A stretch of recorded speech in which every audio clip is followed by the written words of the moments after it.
अस्सलामुअलैकुम बच्चों।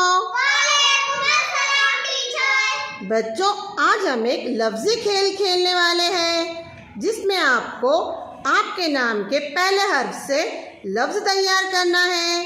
जो बच्चा ये कर लेगा वो बच्चा जीत जाएगा। आप लोग इसके लिए तैयार हो ना?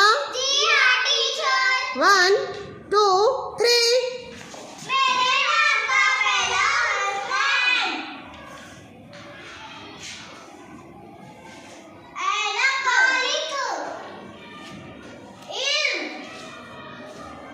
मकान, अकल, मोर, ईद, मंदिर,